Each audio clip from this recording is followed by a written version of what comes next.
principais doutrinas do Novo Testamento. Então, hoje é a penúltima mensagem na Carta aos Romanos. No próximo domingo, eu quero desafiar você a não faltar, que o pastor Benigno ele vai estar fazendo então o fechamento desse estudo da Carta aos Romanos, que eu creio que muito, para aqueles que acompanharam, foi um trabalho assim de bastante edificação. Amém? Então, no próximo domingo a gente fecha. Aí os próximos domingos são festa, né? Aí vamos ficar outubro, novembro e dezembro com temas livres. E no mês de janeiro a gente volta novamente ou com um livro, carta doutrinária, ou então um tema para o ano de 2025. Mas o importante é que você participe, porque a gente está procurando ter o zelo de trazer, né, a igreja numa doutrina, num propósito, amém? E que seja relevante para todos, que todos saiam daqui edificados e com a intenção de aprender mais da palavra do Senhor, amém? Eu quero passar uma outra vez bastante importante, é que nós vamos começar também uma sala de batismo, preparação de batismo, e aqueles que tiverem o desejo de serem batizados, pode estar nos procurando, que a gente já vai começar a preparar, né? A gente vai começar ali com o Eric, a esposa, né? O Eric é um aluno que terminou o tratamento agora, para a honra e glória do nome do Senhor. A esposa também decidiu pelo batismo. E esse mês para a gente é um mês bastante festivo, né? Porque nós, além do Eric, nós tivemos mais 2 alunos que concluíram o curso e já voltaram para a família, já voltaram para o trabalho também. Então, nós louvamos a Deus pelos resultados que a gente tem como igreja alcançado com o propósito de edificação de vidas. Amém? Carta aos Romanos, capítulo 15, a partir do versículo 22. A gente vai fazer daquele jeitinho brasileiro, leitura responsiva. Amém? Versículo 22. É por isso que muitas vezes fui impedido de chegar até vocês.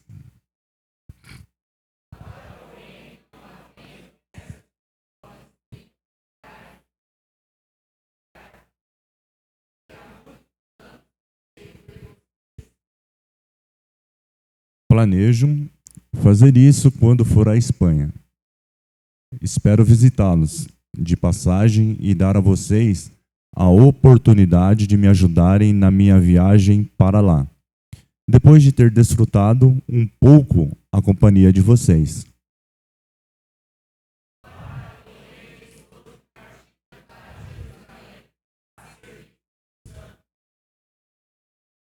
Pois a Macedônia e a Acaia tiveram a alegria de contribuir para os pobres que estão entre os santos de Jerusalém.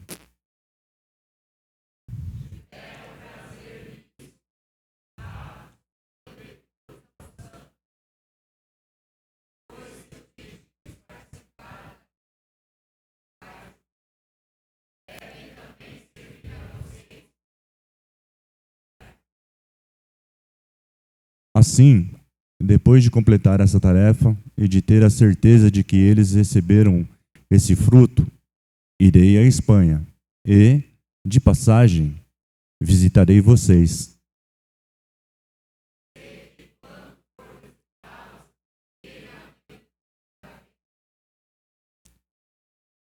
Peço a vocês, irmãos, pelo nosso Senhor Jesus Cristo e pelo amor do Espírito, que se unam a mim na minha luta, orando a Deus em meu favor.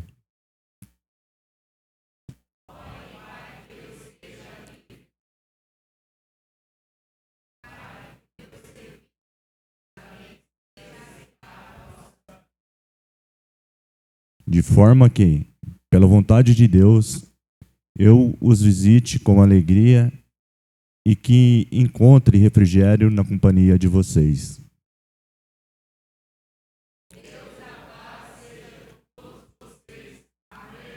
Glória a Deus. À luz do texto que nós terminamos de ler, eu quero compartilhar o tema essa noite: planos humanos e planos divinos. Amém? Planos humanos e planos divinos. Por quê? É para levar a nossa reflexão se, na verdade, Deus responde tudo aquilo que a gente pede, né? Se Deus, na verdade, concede todo o desejo do nosso coração. E então a gente faz planos em relação a isso. Mas será que toda a nossa oração ela é respondida de acordo com a nossa vontade?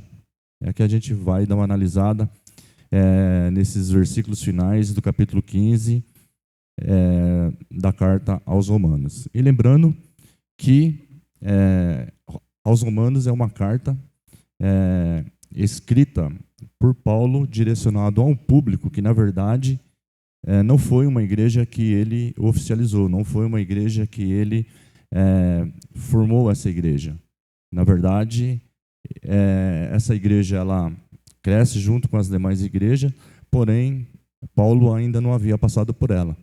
Então, Paulo escreve essa carta falando a respeito de doutrina e falando também a respeito, aqui nos capítulos finais, a respeito de seus planos.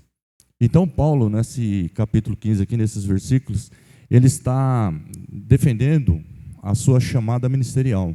Isso é, ele foi chamado pelo Senhor para pregar aos gentios. E quem eram os gentios? Os gentios eram aqueles que não eram os judeus, que não participavam da cultura judaica. Eram aqueles que estavam, teoricamente, fora do plano da salvação. Então, Paulo está afirmando que o chamado dele era para trabalhar com esse público-alvo, para trabalhar com os gentios. Ele entendeu o seu chamado ministerial como algo muito importante, muito sagrado. E aí a gente dá uma pausa aqui para trazer você a reflexão. Como que você vê o seu chamado? Porque cada um de nós temos um chamado, amém?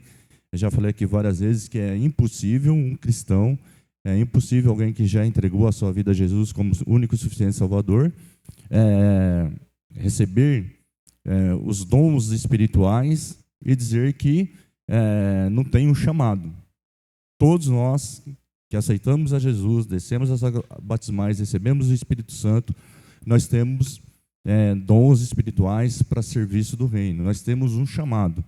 E Paulo agora ele está afirmando a respeito disso. Eu tenho um chamado. O meu chamado é para trazer os gentios à presença do Senhor.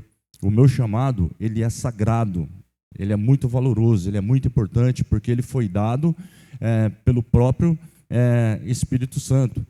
Ele tem planos, aí ele faz alguns planos. Por quê? Porque havia uma região ali da Itália que ele gastou em torno de 10 a 12 anos indo de aldeia a aldeia, cidade a cidade, pregando o evangelho aos gentios, abrindo igreja, formando liderança, discipulando. E, na verdade, agora, ele tem um planejamento, ele tem uma vontade, ele tem um desejo de passar ali por Roma, ter um tempo ali com os romanos, conhecer a igreja de Roma e descer até a Espanha para pregar a palavra de Deus também aos gentios ali da Espanha, né? Pregando o evangelho, discipulando, ensinando a respeito das coisas do reino. Então, Paulo desejava conhecer a igreja de Roma e de lá ele está indo para a Espanha. Então, esses são os planos de Paulo, esses são os planos divinos. E aí, ele vai falar aqui no versículo 22 e 23, né? Pelo que também muitas vezes tenho sido impedido de ir convosco, mas agora que não tenho mais demora nessas coisas e tendo há muitos anos o grande desejo de ir convosco. Então, quando Paulo ele fala que tem esse desejo, que tem essa vontade, que ele está sendo enviado por Deus, ele faz esse plano, mas existem algumas razões que vão impedir dele imediatamente chegar até ali a Espanha, até ali para falar a respeito do amor do Senhor. Então ele escreve, por essa razão ainda não pude estar com vocês. Qual é essa razão que Paulo ainda não chegou até Roma? É porque Paulo ele estava pregando o evangelho em várias regiões. Ele estava pregando em Jerusalém, ali na região que incluía a Grécia, a Ásia Menor, a Caia, a Macedônia, que são as 5 principais províncias do Império Romano. Então, ele está depositando todo o seu tempo, ele está depositando todas as suas forças, ele está buscando de todas as maneiras fazer com que o evangelho seja propagado, que as pessoas realmente conheçam a Jesus e que essa questão dele levar a palavra de Deus, dele anunciar a palavra de Deus, dele revelar o evangelho a essas pessoas, estava impedindo o seu plano de chegar até ali a Roma e conhecer ali a igreja de Roma, né? Então, mais uma vez, eu quero reafirmar, trazendo para nós nos dias de hoje. Olha só, ele diz que ele tem um grande desejo no seu coração, ele tem planos no seu coração, ele tem sonhos a serem realizados, mas ele foi impedido por uma razão. Qual a razão? A razão dele estar completamente envolvido com as coisas do Senhor, de ele entender que as pessoas precisavam ouvir a respeito de Jesus, que as pessoas precisavam de uma palavra de mudança, que as pessoas precisavam de uma palavra de transformação. Então agora ele está abrindo mão do seu sonho, ele está abrindo mão do seu desejo, ele está abrindo mão de seus projetos para viver os sonhos, para viver os projetos que Deus colocou no coração dele. Qual que é? De levar essa palavra transformadora para toda aquela região. E ele vai gastar em torno de 10 a 12 anos ali da sua vida, de noite, falando, evangelizando, discipulando, mostrando o caminho para aqueles que estão aquém. E aí, quando você traz para o dia de hoje, será que nós temos hoje essa mesma paixão, esse mesmo sonho? Nós nos colocamos à disposição do Senhor de tal maneira de nós abrirmos mão do nosso sonho, do nosso projeto, do nosso desejo para servir ao Senhor? A resposta é muito simples: não. Alguns podem até ter, mas a grande maioria, infelizmente, está vivendo o quê? A roda viva desse mundo. Amém? Quer viver o aqui e agora. Eu preciso ter a minha casa, eu preciso ter meu carro, eu preciso ter minha graduação, eu preciso ter minha pós-graduação, eu preciso. E as coisas do Senhor, elas vão sendo deixadas de lado, cada vez mais distantes da vontade do Senhor. Mas Paulo, ele fala que esse amor, que esse zelo, que essa paixão pela convicção do seu chamado o impedia de chegar até Roma ali para conhecer essa igreja de Roma. Então, ele diz também no versículo 23 que acabou, né, o campo de trabalhar. Isso eu já percorri toda essa região, eu já falei do amor do evangelho para todas as pessoas, eu deixei discípulos, eu deixei igrejas formadas. Então agora chegou a hora de ir até vocês, né, de chegar até Roma ali.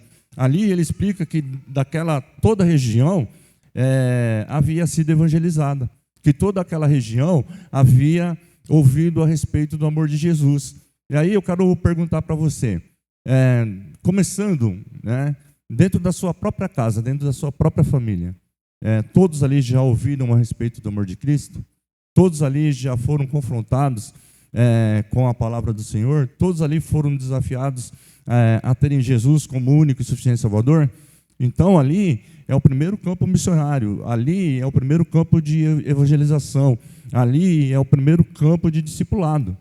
E será que estamos tendo tempo realmente para trazermos a nossa família aos pés da cruz?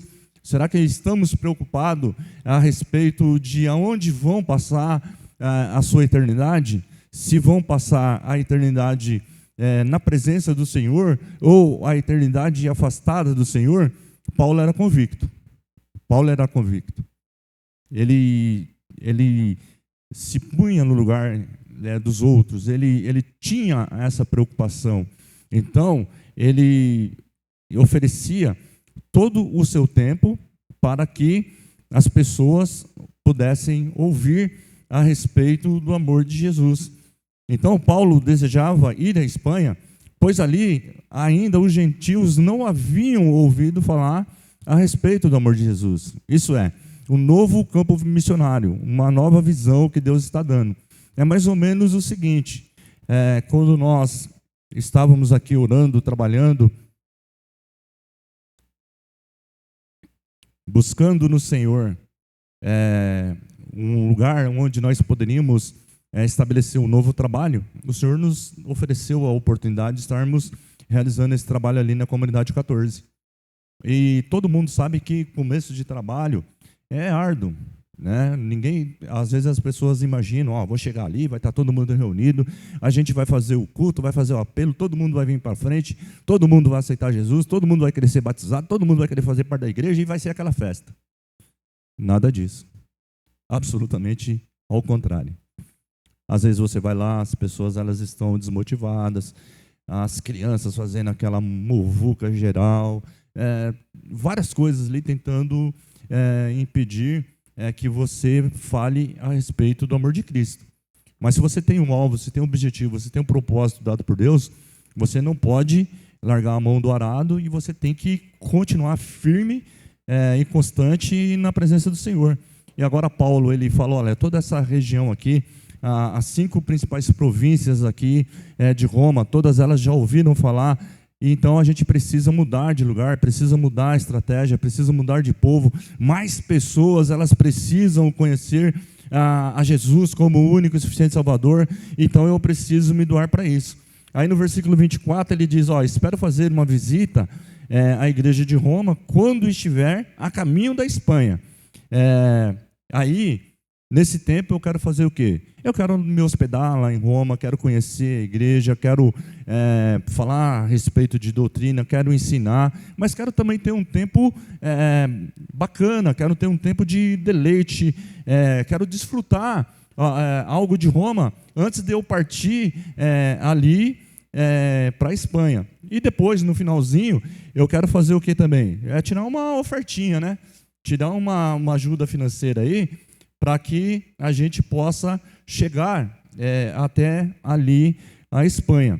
E aí no versículo 25 ele diz que ele precisava de terminar uma tarefa. Qual tarefa? Ele estava indo a Jerusalém a serviço dos santos. Por quê?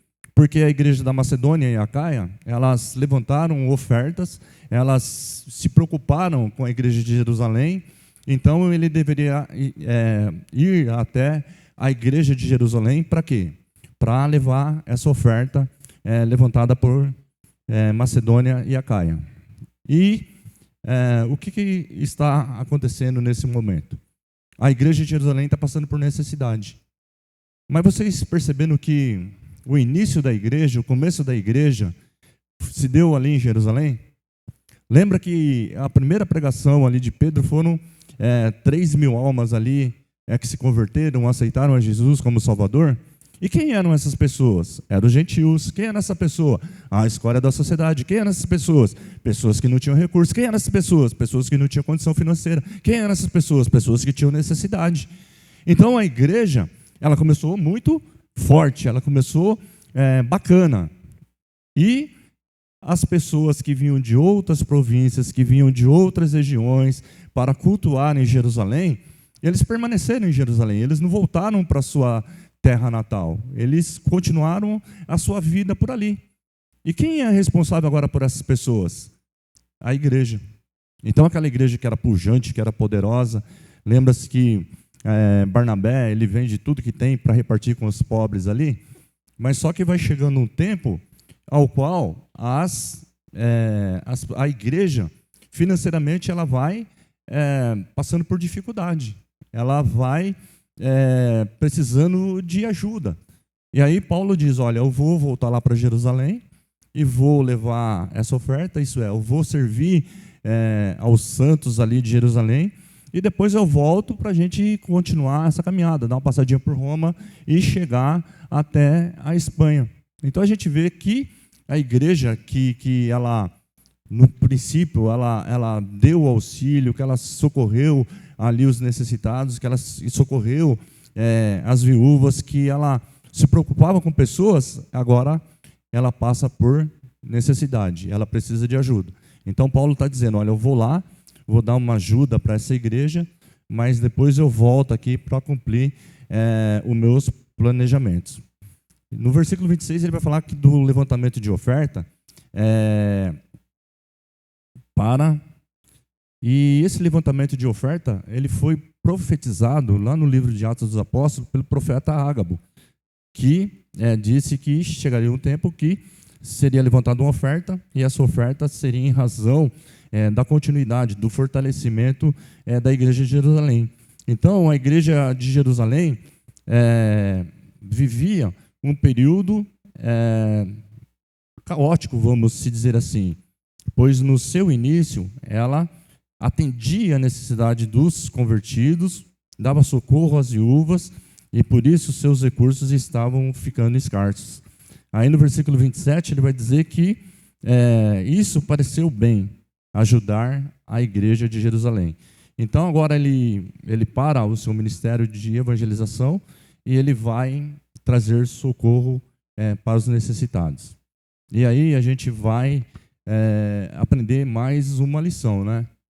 Que muitas vezes as pessoas se preocupam, né? A gente já ouviu muito, e há uns tempos atrás nós ouvíamos aqui, dentro dessa igreja nós já ouvimos, né? Mas para que ficar dando cesta básica para os outros? Para que comprar remédio para os outros? Para que? Esquece o propósito da igreja, pelo qual nós somos chamados. Talvez as pessoas pensam que a igreja é um lugar apenas de reunião de santos, né? De santos. Aqui eles louvam, aqui eles adoram, aqui eles levantam suas mãos, aí enche, né? Saiam na plenitude do Espírito Santo e vai durante toda a semana ter uma semana de vitória na presença de Deus.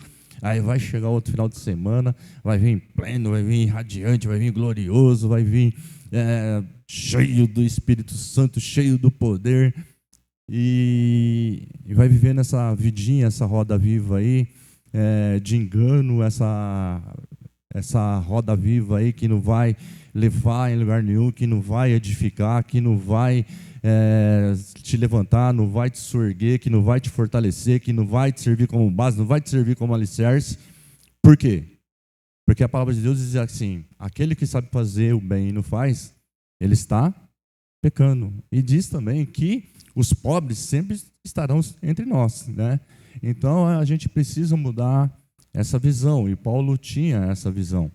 A visão de que as pessoas elas vêm para a igreja para ser cuidada. Elas vêm para a igreja para que áreas da sua vida onde tem dificuldades que sejam atendidas. Vocês perceberam quantos ministérios a igreja tem? Começaram, pastor, quantos ministérios a igreja tem? Eu falei, acho que deve ter uns 4 ou 5.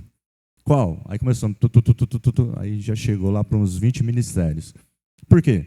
Ministério que cuida de crianças, ministério que cuida de juniores, ministério que cuida de adolescentes, ministério que cuida de jovens, ministério de homens, ministério de mulheres, ministério Cristolândia, ministério Casa Rosa, ministério de enraizados, ministério de celebrando a restauração, e ministério com surdos. Então, a igreja ela vai se dividindo em partes, isso o corpo, os membros eles vão atuando no meio desse corpo, em prol do corpo, para que o corpo ele seja sadio, para que o corpo ele tenha base, para que ele tenha alicerce, para que ele tenha sustento. Então, nós como igreja, nós precisamos olhar para as pessoas com o mesmo olhar que Jesus olhava, com os olhos de misericórdia, olhar a necessidade das pessoas e trabalhar na necessidade das pessoas. Não importa qual seja, mas importa que nós precisamos estarmos dispostos a trabalhar dentro dessas necessidades. Então, o que Paulo está fazendo ali nessa região? Ele está falando a respeito do Evangelho, ele está falando a respeito de mudança de vida, ele está falando a respeito de transformação. Ele está, de uma maneira, olhando com o olhar agora vindo do alto, vindo de cima, dado pelo Espírito Santo, para que as pessoas tenham a oportunidade, aqueles que estão à margem ali, porque os judeus, a salvação vem dos judeus. Os judeus é o povo que tem um relacionamento com o Senhor. Os judeus são aqueles que trazem o sacrifício perfeito. Os judeus são aqueles que são representantes do povo diante do Senhor. Que os judeus e uma camada muito grande da sociedade ali, chamados gentios, estão de fora desse negócio. Não participam disso. E aí o Senhor coloca Paulo como aquele que vai, para o seu tempo, mudar essa situação, que vai convidar essas pessoas para dentro da igreja. E quando essas pessoas elas chegam dentro da igreja, os problemas chegarão também dentro da igreja. Por quê? Porque ali são pessoas que foram desprezadas, pessoas que foram desonradas, pessoas que foram, de alguma maneira, afastadas da oportunidade da religião, do religar com o Senhor, porque eram os judeus que era a bola da vez. E ele vem como judeu, ele fala, olha, esse negócio acabou, encerrou. O Senhor, o reino é para todos. Todos aqueles que aceitarem o sacrifício de Jesus como único e suficiente Salvador. Agora mudou a dinâmica da coisa, mudou a dinâmica do negócio. Agora, a aproximação, fazer parte do reino, fazer parte dessa estrutura celestial, ela passa pela cruz, ela passa por Jesus. E ele está ensinando a igreja também que a igreja é um lugar de tratar pessoas, que a igreja é um lugar de acolher pessoas, que a igreja é um lugar de transformar vidas de pessoas. Amém? Então, eu falei para vocês aqui o seguinte, esse mês nós tivemos o privilégio de formar 3 meninos. Amém? 3 terminaram os 9 meses. Para a honra e glória do nome do Senhor, um está aqui essa noite e falou, olha, eu quero descer as águas batismais, eu quero dar continuidade nessa caminhada espiritual, porque Jesus, ele transformou minha vida. O outro que foi embora, a mesma situação. Vou procurar uma igreja perto da minha casa e já vou no culto hoje, né? À tarde ele passou, pastor, estou me tomando banho, estou me aprontando que eu vou para a igreja, né? Então, a igreja ela existe para isso. Para a gente olhar, não importa para qual é o público-alvo, e Deus, ele deu para nós, a Igreja Evangélica Batista da Graça, um público que trabalha com alcoolismo e drogadição. E quando você faz um mapeamento geral da igreja de uma maneira geral, você pega família por família. Eu quero desafiar aqui, qual a família que não tem um problema com alcoolismo e drogadição? Se tiver algum aqui, pode levantar a mão e falar, a minha família não tem problema com alcoolismo e drogadição. Você pode dizer assim. É muito raro, tá? No nosso meio, você contando aí com família mais geral. Tio, tia, primo. E você vai procurar lá, você vai ver que alguém precisa. E Deus dá a oportunidade para outra igreja trabalhar com outro tipo de público. E para outra igreja, um outro público. E assim, o evangelho ele vai sendo pregado, vidas vão sendo transformadas, vidas vão sendo restauradas, o inferno vai sendo saqueado e o céu ele vai sendo povoado. Mas partiu da dinâmica de quando Paulo lá atrás falou assim, a gente precisa romper esse negócio. A igreja ela é viva, ela é operante, ela é poderosa. Ela tem esse poder de transformação. E agora ele dedica toda a sua vida. Ele fala, eu quero pregar o evangelho. Eu já dediquei de 10 a 15 anos aqui nas províncias de Roma. Agora eu preciso partir lá para a Espanha. Vocês me ajudem em oração.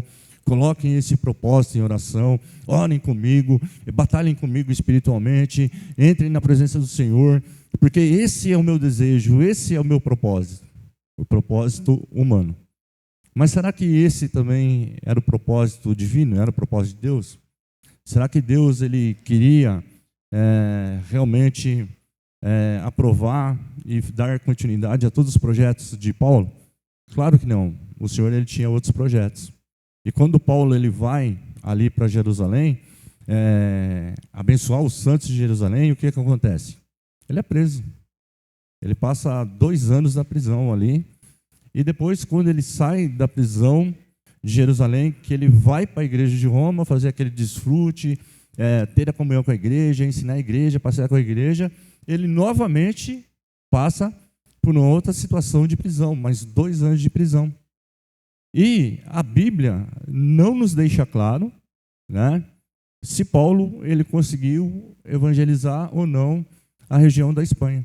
Mas era um desejo ardente no seu coração. Ele tinha como propósito, ele escreve à igreja: eu quero passar aí, eu quero ter um tempo com vocês, eu quero desfrutar com vocês a presença do Senhor, eu quero conhecê-lo, eu quero, se fosse hoje, né? Vamos comer um churrascão junto aí, na é verdade? Vamos passar uma tarde abençoada aí, desfrutando do tudo do bom e do melhor.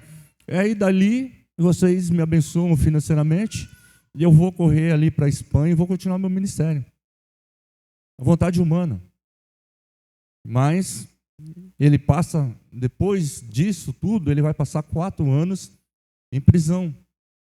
E depois não temos a informação se realmente ele conseguiu evangelizar, levar a palavra de Deus ali para a Espanha. Mas era o desejo ardente do seu coração. E quem era Paulo? Você falando a respeito de Paulo e a respeito do nosso ministério hoje. Um homem que dedica toda a sua vida, dedica todo o seu propósito, abre mão de todas as coisas. Ele tem uma vida plenamente, completamente dedicada ao Senhor. Passa por situações adversas durante esse período de pregação, desse período de ensino, desse período de discipulado. Ele está dedicando 100% a sua vida, mas nem tudo aquilo que ele buscou no Senhor, ele obteve resposta. Nem tudo aquilo que era o seu sonho humano se concretizou com o sonho divino. Até que o Senhor fala que a minha graça te basta. A minha graça é bastante na sua vida. Porque o meu poder, ele se aperfeiçoa na sua fraqueza. Então, talvez você fale assim, mas deve ser muito frustrante. Você abandonar tudo, você deixar tudo para seguir o Senhor. Deve ser muito horrível. Você abrir mão dos seus sonhos, abrir mão dos seus desejos para servir ao Senhor. Deve ser muito penoso, deve ser muito desencorajador você largar tudo para dedicar a sua vida ao Senhor, porque talvez valha a pena. Porque, poxa vida, ele se dedicou, ele trabalhou, ele batalhou, ele foi atrás, ele correu, ele desceu no muro lá pelo cesto, ele foi mordido por víboras, ele passou por náufrago, ele foi e não teve o privilégio de ter o seu sonho realizado, porque o Senhor tinha propósito também nisso. Porque da prisão, ele escreve algumas cartas a algumas igrejas. Cartas de edificação, cartas que vão fortalecer a base dessas igrejas, e que talvez se ele tivesse cumprido o propósito do seu coração, essas igrejas não haviam recebido as cartas da prisão, que Paulo escreve. Então, o propósito, a visão de Paulo é uma, mas o propósito, a visão do Senhor é outra completamente diferente. E isso não quer dizer que ele não morreu na plenitude do Senhor, que ele não morreu na presença do Senhor, que ele não morreu satisfeito com aquilo que o Senhor fez na vida dele. Claro que sim. Por quê? Porque ele estava servindo aquele que é o maior, o nosso Deus, é o Criador de todas as coisas, que tem todas as coisas no seu controle. Jamais nós podemos imaginar que Deus recolheria Paulo frustrado, né? Com o coração amargurado, com o coração partido. Senhor, quando eu chegar aí no céu, nós vamos ter um bate-papo, hein? porque eu tinha meus sonhos, eu tinha meus projetos, e eles não foram realizados, por tanto que eu fiz pelo Senhor, eu fiz isso, fiz aquilo, eu evangelizei, eu falei a respeito do seu nome, eu discipulei, eu formei igreja, eu formei líderes, eu falei a respeito do seu nome foi conhecido, e aí, o meu sonho não é realizado? Claro que não. O Senhor talvez vai passar a mão na cabeça dele assim, bem de leve, né, que ele é carequinha, né? Bem tranquilo. Ô, fião, fique em paz, porque eu tenho algo maior reservado para você. É muito maior do que você pensa e do que você sonha, que é ser cidadãos dos céus, morar nas mansões celestiais, de estar no lugar onde não haverá mais sofrimento. Você teve tanto sofrimento nessa vida, mas agora você vai ter repouso, você vai ter descanso, você vai ter consolo, você vai ter conforto, você vai ter paz, um lugar onde as lágrimas elas não descerão mais do seu rosto, porque naquele último minuto ela foi enxugada, e agora você vai viver o melhor, você vai viver tudo aquilo que você ensinou, você vai viver tudo aquilo que você pregou, você vai viver tudo aquilo que você desafiou. Então, não fique apegado às coisas materiais, não fique apegado às coisas desse mundo, não fique com o coraçãozinho triste porque talvez você não alcançou o seu objetivo terrenal, mas você alcançou o objetivo celestial, que é o mais importante. E o mais importante para nós é a proposta celestial. O reino que ainda está por vir, que vai se manifestar ainda para nós. E nós não podemos de maneira alguma trocar essa oportunidade que o Senhor está nos dando por algo supérfluo, por algo passageiro, por algo que não edifica. Tem pessoas que a semelhança de Esaú troca a sua salvação por um manjar, por um prato que Satanás oferece. É um prato de prostituição, é um prato de roubo, é um prato de tantas outras coisas, e perde a oportunidade de ser cidadãos dos céus. E aí Paulo, nessa carta aos Romanos, ele vai trazer ponto por ponto, item por item, ele vai trazendo, ele vai denunciando o pecado, ele vai dando nome para o pecado. Ele vai falando, olha, aqui é pecado, aqui tem erro, aqui você precisa consertar, aqui você precisa abandonar, aqui você precisa dedicar um pouco mais à sua trajetória, mais à sua vida, mais oração, mais busca, mais intensidade com o Senhor, mais plenitude do Espírito Santo. Por quê? Porque quando você está pleno, quando você está cheio do Espírito Santo, Satanás ele vai te oferecer manjares, ele vai chegar na sua frente e vai falar, ó, aquilo que é o seu ponto fraco, aquilo que vai ser o gatilho, está aqui nas suas mãos.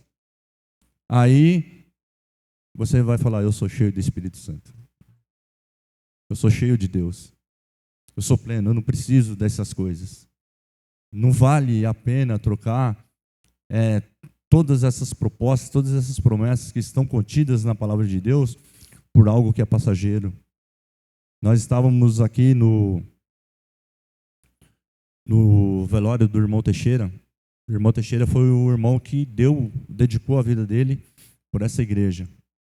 Dos 60 anos que essa igreja tem, ele participou ativamente de 30 e 35 anos, dedicado mesmo para que essa igreja se fortalecesse, para que essa igreja fosse alicerçada.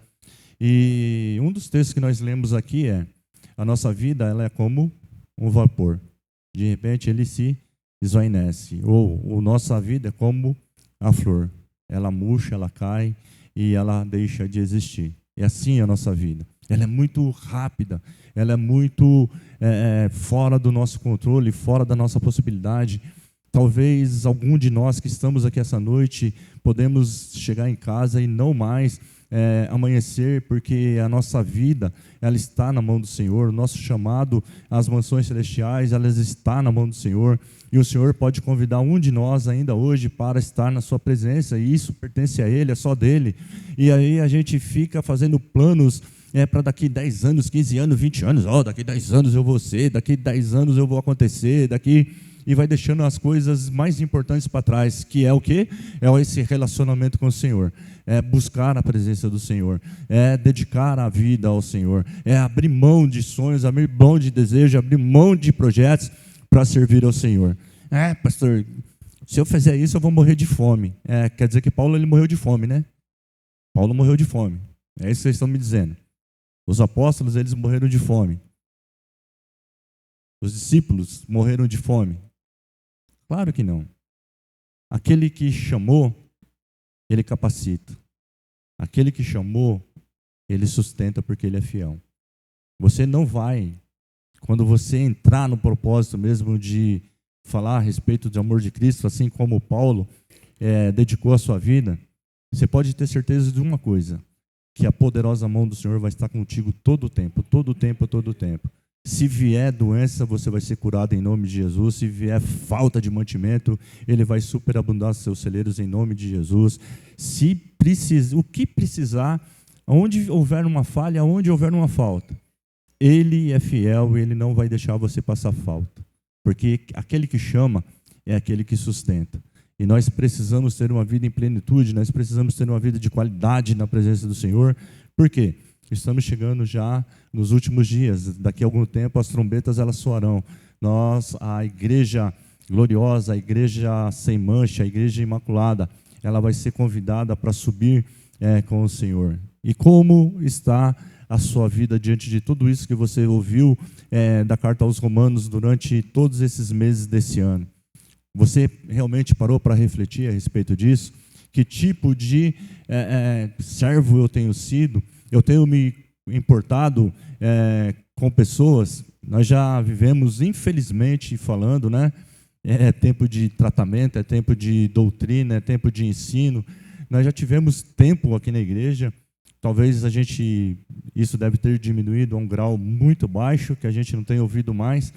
Mas nós ouvíamos aqui. Mas esse pessoal da Cristolândia vai participar do culto? Esse pessoal da Cristolândia vai? E às vezes deixa de imaginar que lá dentro da sua casa tem gente com comportamento igual ou um comportamento muito pior do que ele. Mas lá na sua casa você aceita, lá na sua casa você passa a mão na cabeça, lá na sua casa você esconde. Mas aqui Jesus ele rasga o véu do alto a baixo. Ele mostra tudo, tudo, tudo e fala assim, vamos tratar desse negócio. Não deve ter diferença entre os irmãos. Aqui é tudo irmão, aqui é tudo uma família de Jesus. Aqui todos com o mesmo propósito, aqui todos com o mesmo objetivo e todos caminhando em busca dessa eternidade na presença do Senhor. Então essa carta aos Romanos ela é muito importante. Eu recomendo que você faça uma releitura dela, que você faça um estudo a respeito dela, que você seja confrontado em cada doutrina, em cada pecado que foi apontado ali, e fala, olha, será que eu não estou enquadrado nesse negócio aqui? Será que eu não preciso mudar aqui? Será que Deus está satisfeito realmente com o meu comportamento? E agora ele está tratando aqui nesse capítulo 15, nos últimos versículos aqui, a respeito do seu chamado. Paulo, ele tinha convicção absoluta do seu chamado. Ele deixou toda aquela sua vida anterior, regalada, vida de chefe, vida para fazer o quê? Para ser servo, simplesmente ser servo. Só isso. Servir pessoas, servir ao próximo, se importar com aquele que está ao seu lado. Se tem umas coisas que vocês nunca me viram aqui na igreja fazer, foi o seguinte: vira para o irmão que está do seu lado aí e fala, eu te amo em Cristo Jesus. Vocês nunca viram fazer esse negócio.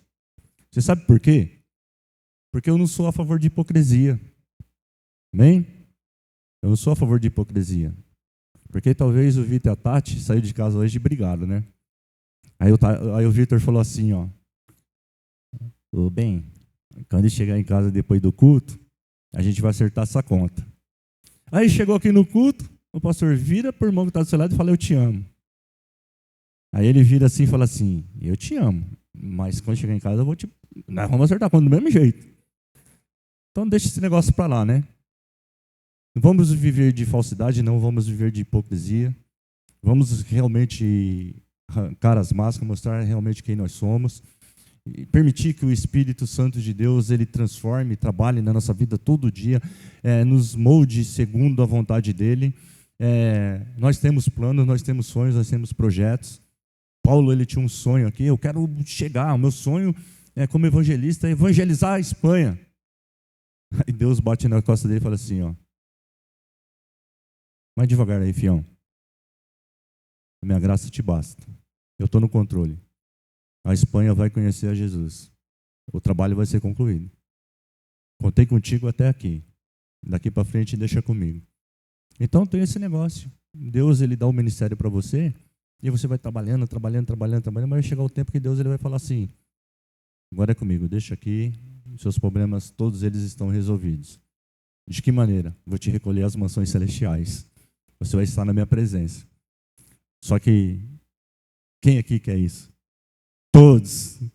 Mas quem quer ir agora? Ninguém. Não é verdade? Ir para o céu todo mundo quer ir, mas ir agora ninguém quer. Né? Mas tudo tem o tempo certo, tudo tem o tempo de Deus, tudo está no controle do Senhor. Não devemos nos frustrar com os planos do Senhor para a nossa vida, porque os planos do Senhor, eles são maiores que o nosso. Os nossos planos, eles podem nos levar à morte, mas os planos do Senhor é vida e vida com abundância. Os planos do Senhor é vida e vida com abundância. Vamos viver os sonhos, vamos viver os projetos, vamos viver o propósito do Senhor. E seremos abençoados em nome de Jesus. Amém? Que Deus os abençoe. Desafio você a não faltar no próximo domingo. O pastor Benigno ele vai fazer o fechamento geral da carta aos Romanos. Eu tenho certeza que o Senhor vai continuar falando na sua vida. Convido aqui à frente o Ministério Louvor. Quero convidar aqui à frente os irmãos que vão ajudar na distribuição dos elementos da ceia do Senhor.